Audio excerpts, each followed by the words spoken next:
ಎಲ್ಲರಿಗೂ ನಲ್ಮೆಯ ನಮಸ್ಕಾರ.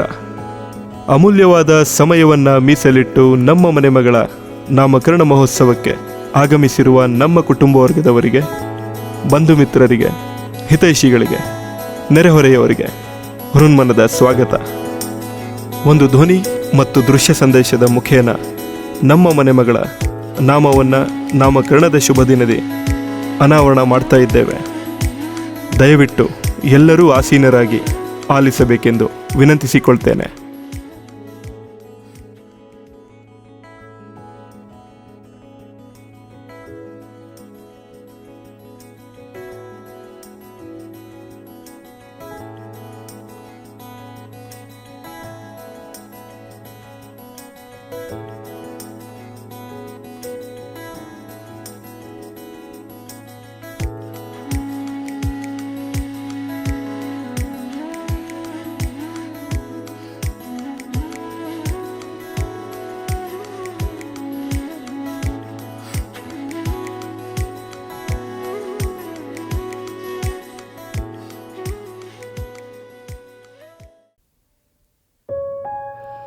ಭೇದಿಸಿ ಮನೆಯವರ ವಿರೋಧದ ಪಂಜರ, ಹಾರಿದವು ಜೋಡಿ ಹಕ್ಕಿಗಳು ಮೇರಿ ಜಾತಿಯ ಅಂತರ.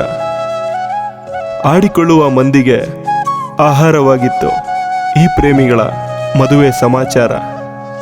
ಹಾಡಿಕೊಂಡವರು ಸಹ ಹಾಡಿ ಹೊಗಳಿದರು ಕಂಡು ಜೋಡಿಗಳ ಸುಖ ಸಂಸಾರ. ಪ್ರೇಮಿಗಳೆಲ್ಲ ದಂಪತಿಗಳಾಗೋಕೆ ಬೇಕು ಯೋಗ ಮತ್ತು ಯೋಗ್ಯತೆಯ ಆಧಾರ. ದಂಪತಿಗಳೆಲ್ಲ ಆದರ್ಶ ದಂಪತಿಗಳಾಗೋಕೆ ಬೇಕು ಭಗವಂತನ ಸಾಕ್ಷಾತ್ಕಾರ. ಪ್ರೀತಿಯಲ್ಲೂ ಗೆದ್ದು ದಾಂಪತ್ಯದಲ್ಲೂ ಗೆದ್ದ ಈ ಜೋಡಿಯ ಕಾಡಲು ಕಾಯುತ್ತಿತ್ತು ಹಲವರ ಪ್ರಶ್ನೆಗಳ ಪ್ರಹಾರ. ಮದುವೆಯಾಗಿ ಇಷ್ಟು ವರ್ಷಗಳಾಯಿತು, ಇನ್ನೂ ಮಕ್ಕಳಿಲ್ಲವೇ ಎಂಬ ಪ್ರಶ್ನೆಗಳನ್ನು ಕೇಳಿ ಮೂಡಿಸುತ್ತಿದ್ದರು ಮನಸ್ಸಿಗೆ ಬೇಸರ. ನಾಸ್ತಿಕನಾಗಿದ್ದ ನನ್ನಣ್ಣ ರಾಯರ ಭಕ್ತಿಯ ಪರಿಮಳಕ್ಕೆ ಪರವಶನಾಗಿ ಆಸ್ತಿಕನಾದ ಆ ಸಂಗತಿಯೇ ಅತಿ ಆಶ್ಚರ್ಯಕರ.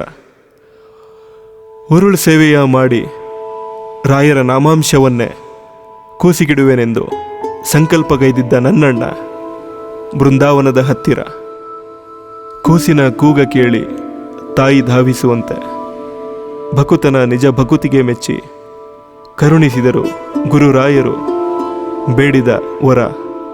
ಗುರುರಾಯರು ಬೇಡಿದ ವರ.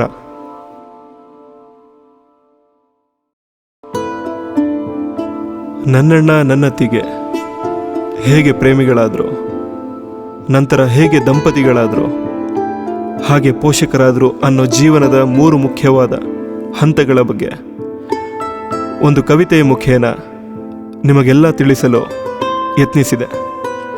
ನಾಮಕರಣದ ಪತ್ರಿಕೆ ನೀಡೋಕ್ಕೆ ಹೋದ ಕಡೆಯೆಲ್ಲ ಬಹುತೇಕರು ಪಾಪು ಹೆಸರು ಬಗ್ಗೆ ಕೇಳ್ತಾನೆ ಇದ್ರಿ.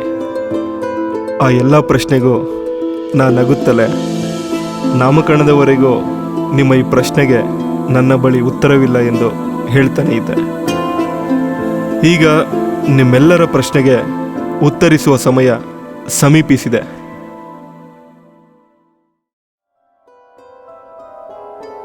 ಫಲಿಸಿತು ಮನೆ ಮನದ ಮಹಾಮನವಿ. ಮಗುವಿನ ಆ ದೈವವಾಣಿಯ ಕೇಳಲು ಸಜ್ಜಾಗಿತ್ತು ನಮ್ಮೆಲ್ಲರ ಕಿವಿ. ಅರ್ಥವೇ ಆಗದಿದ್ದರೂ ಆಲಿಸಲು ಆ ವಾಣಿ ಎಷ್ಟೊಂದು ಸವಿ. ಕಳೆದುಕೊಂಡ ಮಗುವಿನ ಕಹಿ ನೆನಪ ಮಾಯೆ ಮಾಡಿದಳು ಈ ಮಾಯಾವಿ. ಗುರುರಾಯರ ಕೃಪೆಯಿಂದ ಗುರುವಾರದಂದೇ ಜನಿಸಿದಳು ಈ ಪುಟ್ಟ ದೇವಿ.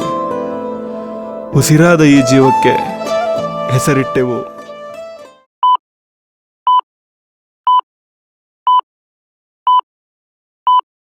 ಚಿರಾಗವಿ ಚಿರಾಗವಿ ಚಿರಾಗವಿ.